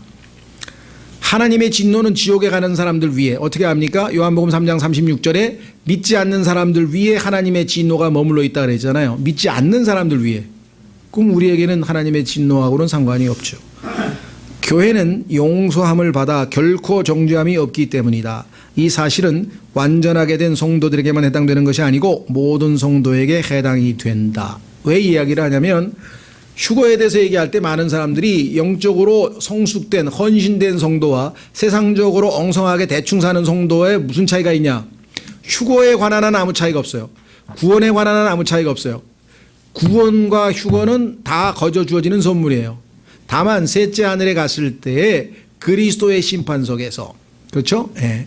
자, 국가대표 선발전에서 국가대표가 된 사람들은 그 아시안 게임의 본선 시합에 참여하는 데는 아무 자격권이 없어. 다 똑같이 참여할 수 있어요.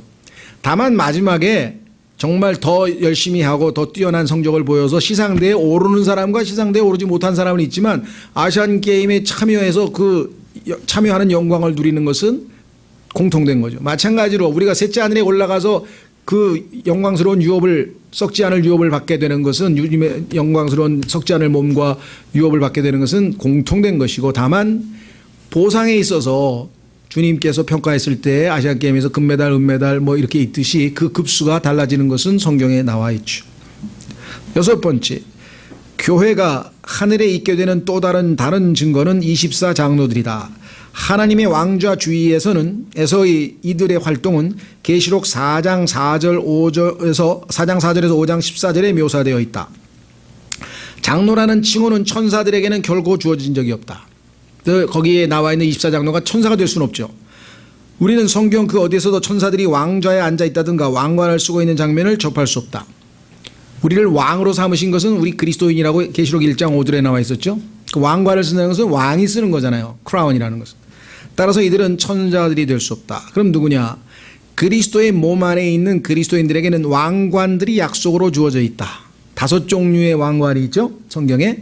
자, 사도와 동료 신자들은 하나님께서 그들을 왕과 제사장으로 삼으셨다는 약속을 받았고 계시록에 보면 우리는 왕이 됐다. 이미 왕이 되신 신분이 우리가. 그분과 함께 고난을 받는 자는 그분과 함께 통치할 것이라는 약속도 받았다. 이들 24장로들이 분명 거듭난 그리스도인이라고 하는 사실은 이들이 예수 그리스도의 피로 구속받았다는 사실, 성경에 써 있는 그대로 하나만으로도 너무나 분명하다고 하겠다. 이들의 왕관들은 지상에서의 왕관들이 아니다. 왜냐하면 이 왕관들은 하늘에 있는 사람들에게 속한 것이며 따라서 그리스도의 심판석에서 받은 것임이 틀림없다. 성경에 보면은요, 그리스도의 심판석과 마지막 최후의 큰 왕좌 심판석은 다릅니다. 로마서 14장에서 그리스도의 심판석을 하나님의 심판석이라고 개역성경에서 뜯어 고쳐서 두 가지를 섞어서 혼동시켰어요. 그리스도의 심판석은 구원받은 그리스도인이 상급에 관한 심판이고 큰 왕좌 심판은 영원한 불못으로 던져질 건지 안 던져질 건지 그리고 심판의 기간도 1000년의 차이가 납니다. 따라서 로마서 14장을 하나님의 심판석이라고 뜯어 고치는 것은 성도들을 마지막에 최후의 심판받으라는 얘기와 다름없죠. 성경을 손대면 안 된다는 것이죠. 일곱 번째, 우리는 이 무리가 또한 흰 옷을 입고 있음을 보게 된다. 자, 이것은 제사장의 의복이다. 그러나 그 어떤 레위 지파의 제사장도 왕관을 쓰거나 왕좌 위에 앉지 않았으며 따라서 이들은 구약시대의 성도가 될 수 없다. 그렇다면 신약의 제사장들인 우리가 바로 거기에 해당되죠. 이들은 왕가의 제사장 직분을 지닌 자로 성령에 의해 중생한 자들이다. 왕이면서 동시에 제사장인 신분을 가지고 있는 사람은 신약의 예수 그리스도를 믿는 구원자들 받은 사람들밖에는 없다고 써 있죠.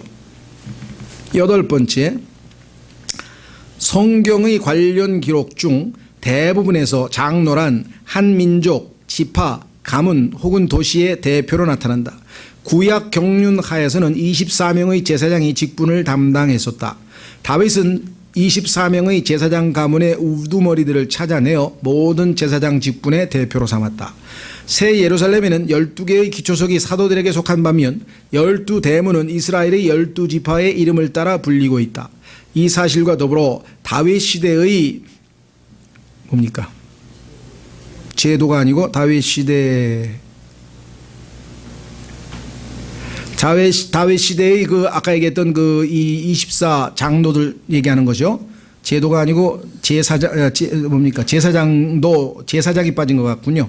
다윗 시대의 제사장도 첫 열매들이며 이는 하늘로 데려가신 자들 또한 이 그룹에 속해 있음을 암시하는 것 같다. 그래서 우리가 예표론으로 봤을 때 구약 시대의 다윗의 24장로와 신약 시대의 24장로가 일맥상통한다. 이렇게 지금 보는 것이죠. 아홉 번째, 또한 주목할 만한 가치가 있는 것은 거듭난 성도 안에 계신 성령께서 진노의 날에 대한 예언을 어떻게 바라보고 계시는가이다. 요엘서 2장 31절에는 유대인과 이방에 대한 경고가 이렇게 나와 있다. 자, 성경에서 아주 킹제임 성경만 정확하게 되어 있습니다. 크고 두려운 주의 날이 이르기 전에 해가 변하여 어둠이 되고 달이 변하여 피가 되려니와, 분명히 요엘서 2장 37절에는 이렇게 써 있어요. 그런데 이 구절을 신약 성경에서 인용할 때 성령께서 단어를 바꿨어요. 왜냐? 자 보세요. 그러나 베드로가 오늘날 오순절날 성령의 권능하에 이 메시지를 선포했을 때 이 구절을 인용해서 그대로 사용을 했는데, 하나님께서 그에게 저 크고 주목할 만한 날, 주님의 날이, 주의 날이 이르기 전에 해가 변하여 어둠이 되고 달이 변하여 피가 되려니하를 선포하도록 하셨다. 왜 크고 두려운이라고 하는, 테러블이라고 하는 두려운이라는 단어를 신약 성경에서 성경을 그대로 인용하는데 성령님께서는 그것을 주목할 만한이라고 바꿨을까? 이 날은 대환란을 겪을 자들에게는 두려운 날이 되죠. 그러나 교회 시대 성도에게는 두려운 날이 될 수가 없죠. 셋째 하늘에 올라가 있는데 왜 그게 두려운 날이 되겠습니까? 다만 어마어마한 사건이 전개되니까 주목할 만한 사건이 되겠죠. 이해가 되세요?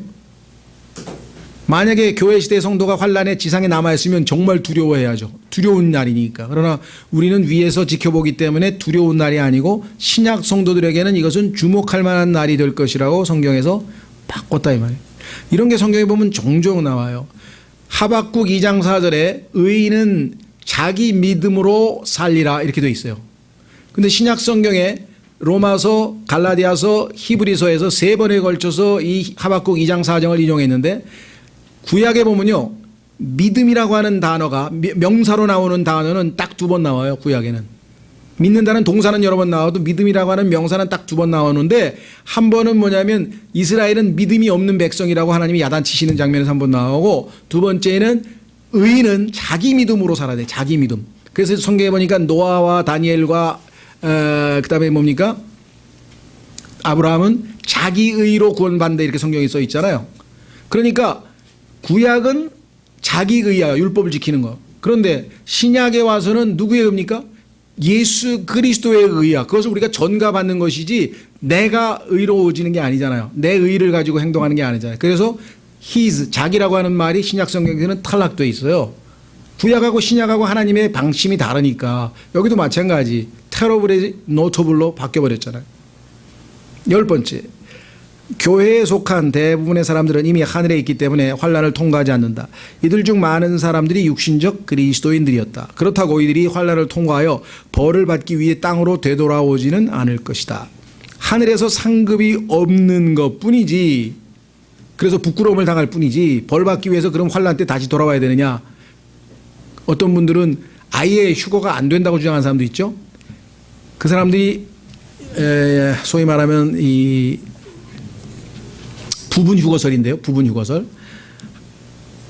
영적으로 성숙하고 열매 맺고 정말 누가 봐도 훌륭한 그런 그리스도인은 휴거되고, 그렇지 못한 사람들은 이 지상에서 환난을 통과하면서 정금같이 빚어질 것이다. 아주 또 그럴싸하게 설명을 하니까 기준이 뭡니까?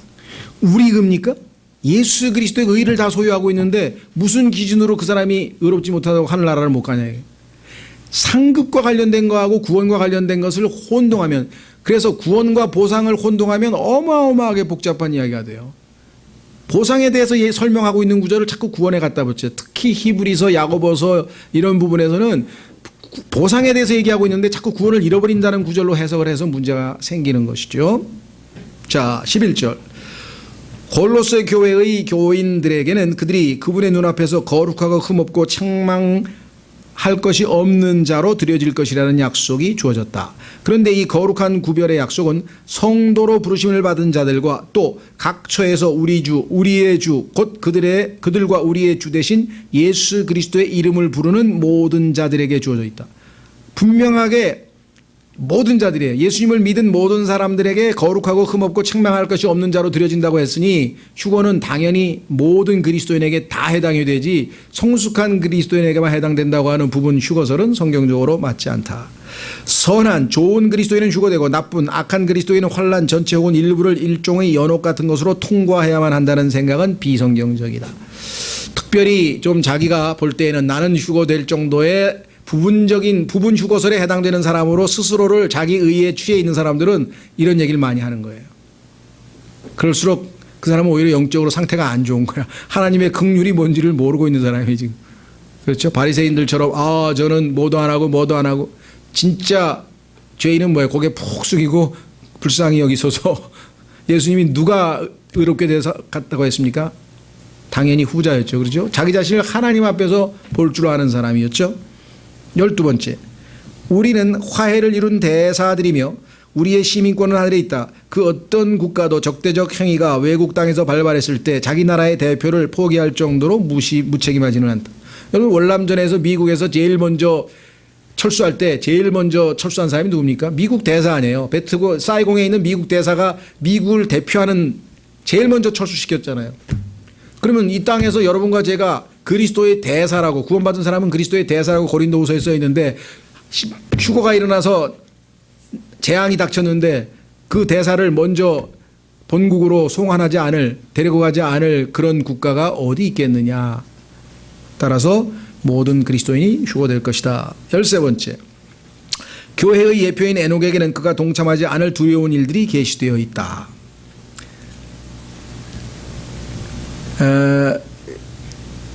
유다서 14장에 보면 에녹이 설파한 그러한 두려운 죄악된 당시의 모습들이 쭉 열거되어 있죠. 그래도 에녹은 휴거됐습니다. 이 땅에 더 이상 머물지 않고 올라갔습니다. 지상에 있던 어떤 그 영적인 상태와 상관이 없이 교회를 예표하는 에녹이 휴거됐다. 14번째, 죽어있든 살아있든 모든 성도들의 복된 소망은 끌려 올라가 공중에서 주님을 만나는 것이다. 이건 데살로니가 전서에 써 있는데요. 주님께서 이 땅으로 오실 때까지 짐승의 표를 받지 않으려고 견디거나 살아남고자 끝까지 견디는 것이 아니다. 우리의 소망은 주님께서 우리를 오셔서 데려가셔서 주님과 함께 있게 하는 것이지, 이 땅에서 견디는 것이 우리의 소망이 될 수는 없다는 것이죠. 그렇죠? 그것은 교회가 휴거된 이 땅에 남은 유대인들 또 이방인들 가운데 짐승의 표를 받지 않고 끝까지 견디는 자들에게는 아마겟돈 전쟁에서 살아남고 육체의 구원을 허락하시겠다는 약속이 주어집니다. 15번, 사람들은 환난 때 안식일과 관련하여 심판을 받게 된다. 그러나 안식일은 그리스도인과는 아무 상관이 없다. 주님께서 환난 때에는 안식일에는 너희가 도피하는 일이 있어서는 안 된다. 왜? 율법을 지켜야 되니까. 따라서 안식일은 유대인과 하나님 사이의 표적이라고 성경에 여러 번 얘기했으니 환난과 그리스도인과 아무 상관이 없는 것은 분명한 거 아니냐. 16번째, 데살로니가 후서 2장은 다가올 적 그리스도와 그가 통치하게 될 위험한 때에 대해 자세히 묘사하고 있다.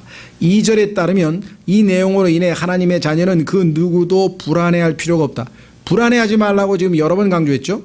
만약 우리가 이 위험한 때에 살게 된다면 우리는 당연히 불안해질 수밖에 없다. 만약에 내가 그리스도인인데 당신은 환난을 통과하게 될 겁니다. 그때 잘 끝까지 견디십시오. 그러면 불안해하겠습니까? 아니면 안심하겠습니까? 전혀 지금 문맥이 안 맞는 것이죠. 자, 17번째. 교회를 이루고 있는 자들이 삶에 대해 다루는 서신들에서 바울은 단 한 번도 대환란에 대해 언급하고 있지 않다. 만약에 너희가 느슨하게 살고 헌신하지 않고 살고 세상적으로 살고 육신적으로 살면 너희는 환란을 통과해야 될 것이다. 이렇게 경고한 적이 단 한 번도 없다 말이에요. 만약에 그게 사실이라면 그런 경고를 했어야 마땅하지 않은가요? 우리는 징계에 대해서는 주목해야 하지만 이 세상의 정죄와는 아무런 상관이 없다. 자, 너희가 만약에 이 땅에서 계속해서 죄를 짓고 그리스도인답지 못하게 살면 주님께서 너희를 징계하실 수 있다. 그 징계 중에는 너희가 일찍 죽을 수도 있다 이거야. 고린도 교회 사람들처럼 먼저 잠들 수도 있다. 그거는 경고가 나와 있잖아요. 우리가. 그렇죠? 18절. 롯은 하나님께서 의로운 자를 악한 자들과 함께 멸하지 않을 것임을 입증하는 좋은 예라고 할 수 있다. 사실 롯의 의로움은 그 누구에게도 나타나 보인 적이 없었다. 여러분들 아시다시피 성경에서 베드로전서에서 갑자기 의로운 롯이라고 했으니까 창세기만 읽어가지고는 롯을 의로운 롯이라고 우리는 모르죠. 근데 성경에 보니까 롯은 불행한 그리스도인, 다시 말하면 이 땅에서 살기는 살지만 그리스도인으로 살지만 정말 순종을 통해서 참 기쁨을 누리는 그러한 그리스도인이 아니고 세상과 연루돼서 불행하게 살아간 그리스도인을 예표하고 있는 모습으로 나타나요. 그러나 그의 의로움이라고 하는 것은 믿음으로 인해서 저절로 주어진 선물로 주어진 의로움이니까 여전히 just Lot. 그 다음에 이 의로운 자, 그게 롯의 인생으로 봐서는 의로움이라고 하는 건 자기가 아니잖아요. 그렇죠? 그런 의미에서 봤을 때는 이 땅에서 우리가 정말 이 롯처럼 살아서는 안 되겠지만 롯이 여전히 심판의 대상이 되지 아니한 의인으로 평가받고 있다고 하는 것은 교리적으로 봤을 때 구원받은 그리스도인들은 그의 상태와 상관없이 위치적으로 하나님 앞에 100% 완전한 자라고 히브리서 10장에 말씀하신 그대로죠. 왜? 예수님으로 옷 입고 있으니까 우리를 바라보실 때 예수 그리스도하고 똑같은 모습으로 우리를 대해 주신다는 거죠. 자, 마지막 19번째. 대환란은 복된 소망이 아니다. 어떻게 복된 소망을 기다린다고 성경에 써 있는데 그게 대환란이면 어떻게 되겠습니까? 환란은 하늘로부터 오시는 주님을 기다리게 하는 것이 아니고 땅에서의 표적을 기다리게 한다. 교회가 야곱의 고난의 전부 혹은 일부를 겪게 될 것이라고 가르치는 자들은 이스라엘과 교회를 구분하는 벽을 허물려고 시도하는 또 다른 이단일 뿐이다. 이와 더불어 교회의 휴거에 대한 20여 가지의 증거들을 계시록에서 더 찾을 수 있다. 성경에는 하나님께서 오죽하면은 그 7년은 야곱의 고난이라고 해서 야곱이라고 하는 이름을 앞에다 붙여줬단 말이에요. 레위기에서, 예레미야서에서. 그런데 왜 자꾸 거기에다가 교회를 첨부시키는지 모르겠어요. 이 소위 말하면 그 지방교회라고 하는 데서도요, 부분 일종의 뭐라 그럴까요? 부분 휴거서를 주장을 하는데 거기는 휴거되는 사람들은 사내아이라고 부르고요. 계시록 12장에. 그런데 아시다시피 계시록은 지방교회의 모든 교리는 다 처음부터 끝까지가 잘못됐습니다. 왜냐? 계시록 6장의 적 그리스도를 예수 그리스도로 해석을 해가지고 그걸 전부 교회 시대에다 꿰맞췄어요. 그런데 많아요. 그러니까 왜 주님께서 주님의 신부를 데려가는 것에 대해서 그렇게 끝까지 이렇게 정말 성경과는 어긋나는 것들을 계속 이렇게 집요하게 할까? 제가 보기에는 마귀가 그리스도인들로 하여금 전적으로 주님을 신뢰하고 믿음의 그 부르심의 상을 향해서 똑바로 나아가야 되는데 자꾸 불안하게 하고 자꾸 그렇게 만들어서 실제적으로 주님께 전념하지 못하도록 만들고 있는 것 같아요. 너무나 많은 사람들이 심지어는 또 이 휴거는 되되 천년 왕국에 가서 이 세상에서 뭐 느슨하게 산 그리스도인들은 천년 왕국에는 참여할 수 없다. 이런 교리를 또 만들어 가지고 지금 최근에 미국에서 또 다시 이유는 하나예요. 일종의 질투심이라 그럴까? 시기심이라 그럴까? 그건 뭐냐면 나는 이 땅에서 그리스도인이 돼서 예를 들면 내 몸을 주님께 드려서 헌신하고 물질로도 헌신하고 섬기고 복음 전하고 열심히 뜨겁게 주님을 사랑하고 사는데 내 옆에 있는 다른 그리스도인 보니까 뭐 설렁설렁에다가 그냥 세상도 즐기고 내가 저런 사람하고 똑같이 취급받는다니 있을 수가 없다 이거지. 그럼 어떤 형태로든지 주님께서 뭔가 분명히 상급이 다르다고 써 있는데도 불구하고 그것을 만족을 못하고 환란을 통과시켜서 뭐 정금같이 변화시켜야 된다는 등 뭐 천년왕국에 가서 뭐 임시로 뭐 무슨 연옥 같은 지옥에 가서 대기를 해야 된다는 등 뭐 별의별 얘기를 다 만드는 거예요. 하나님께서 우리에게 베푸신 은총에 대해서 왜 왈가왈부하냐는 거죠. 그렇죠? 다만 분명하게 주님 말씀하신 것은 주님께서 그토록 우리를 사랑하시고 주님께서 내 안에서 살아 역사하셔서 많은 열매로 많은 일들을 통해서 금과 은과 보석을 남기면 불로 테스팅해서 나중에 5종류의 왕관을 주시고 거기에 대해서 정말 말로 할 수 없는 그런 상급을 주신다고 했는데 우리가 이 땅에서 거기에 대해서 전혀 관심을 갖지 않고 살았다면 주님을 만나게 될 때 매우 민망스러울 것이고 부끄러우시죠. 성경에 보니까 보상도 잃어버린다고 요한 2서에 써 있어요. 부끄러움도 당하고 그러면 정말 얼마나 물론 지옥에 안 던져져서 하늘나라에 있는 것 자체는 정말 다행이기는 하지만 다른 사람들은 기쁨으로 주님을 만날 터인데 그렇지 못한다는 거 하는 것이 얼마나 큰 일인지를 우리가 생각한다면 이 땅에서 어떻게든 절대해서 우리 삶을 주님께 내어드리고 우리를 통해서 주님이 뜻을 이루시도록 하는 것이 그리스도인이 마땅한 일이지 협박을 해가지고 너 안 하면 너 휴거 못 된다. 주님이 그런 방식으로 우리를 대해 보신 적이 있냐는 것이죠. 그래서 전혀 주님을 잘 모르는 사람들이 만들어낸 그런 이론들이고 그런 것에 흔들리지 마시고 정말 주님을 사랑하기 때문에 이 땅에서 주님을 뜨겁게 섬기는 거지 뭐가 두려워서 주님을 섬긴다면 그건 진정한 의미에서의 신앙생활은 아니잖아요. 그렇죠?